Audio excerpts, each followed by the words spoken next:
Let's talk about it. Now, there is two parts of me that is going to discuss this Saints and Cowboys game. One part of me is obviously a Washington Commanders fan and how beautiful it is to watch the Dallas Cowboys lose. It's such a divine thing, you know. Especially when you see them lose in the manner of which they lost, losing to the Saints 44-19. It wasn't even close. Yo, Alvin Kamara had 20 carries for 115 yards and 3 touchdowns. I think he had 4 touchdowns on the day, but 3 of them were rushing. It was a complete domination. And I will say shout out to the Saints. I think years of unmet expectations kind of got me off of the Saints, which is why when you saw me discuss the NFC South, and I was like, I mean, the Saints, they have an opportunity to be the best team, but I don't know because they usually have a really good team. They just never really meet expectation. Well, I think every single drive this season by the Saints have resulted in a touchdown. I think that's a fact. Derek Carr has been hooping. Alvin Kamara has been. This team is rolling, both defensively. I'll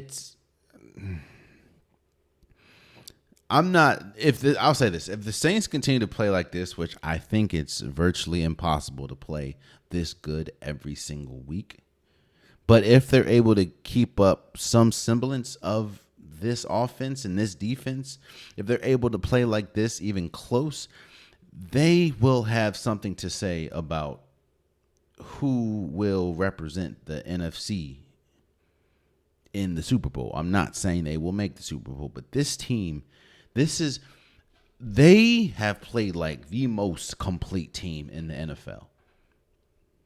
Their defense is humming. Their offense is prolific. There's nothing that the Saints have. There's no weak spot in the Saints right now. Now, again, this is just 2 games. I will preference everything that I'm saying is just 2 games. But in those 2 games, you'd be hard-pressed to find a better team. I'll say this. The Saints have looked like the best team in football, and that's including the Kansas City Chiefs. The Saints have looked like the best team in football by a long shot. And as a Commanders fan, it is exciting and beautiful to see the Cowboys lose. But then I'm going to take my bias out of it.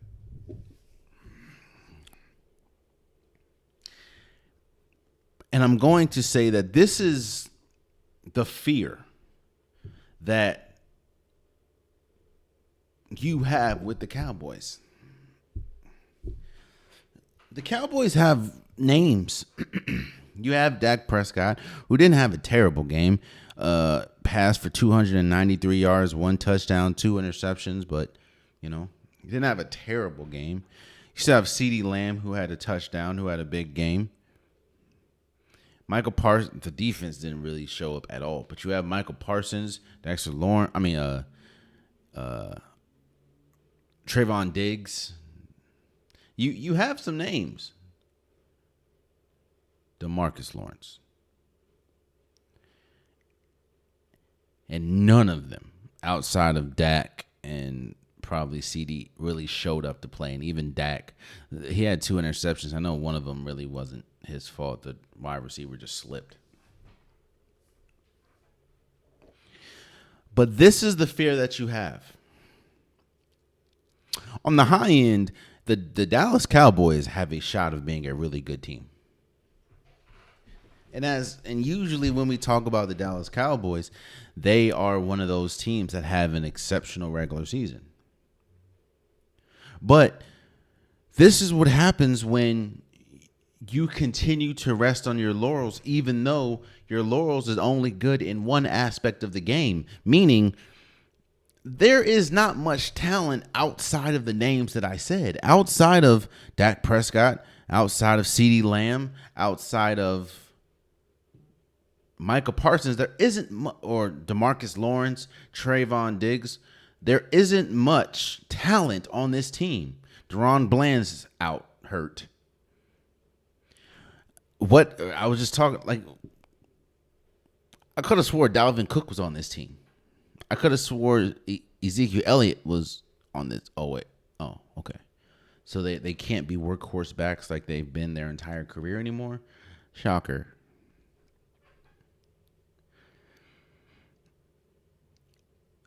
Again, I will preface this by saying that it's only week 2. But this is the worst that the Dallas Cowboys could look.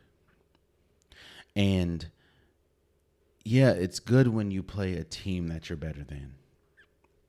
When you play a team that you're supposed to beat. But what happens when you play a team that is looking at you eye to eye, or a team that a lot of people say could and should be better than you? You can get games like this. I'm not saying that they're going to lose 44-19. But when you pay Dak as much as you pay Dak, when you pay CD as much as you pay CD, and you're going to have to pay Micah Parsons, this is just one. And on top of that, you really don't make any free agent moves. You don't make any draft moves. You don't really do anything. You just rest on your laurels. This is what happens.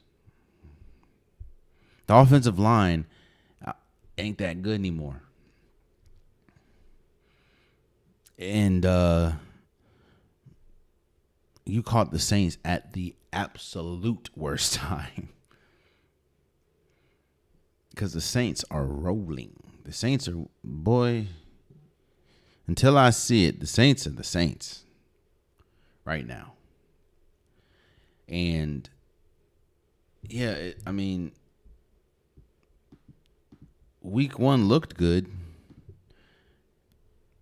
But, I mean, you played the Browns, who have a really good defense, but struggle mightily offensively. When you play a team that kind of has their identity and knows what they're doing, you lose 44-19. But shouts out to the Saints for beating the Cowboys. Oh, man, you stayed to the end of the video. I appreciate you. If you like what you saw, be sure to hit that subscribe button so you'll never miss any content from your boy. You can also go back and watch past episodes, past clips, and don't forget that the Unpopular Podcast, new episodes drop every Wednesday and Saturday. Appreciate you.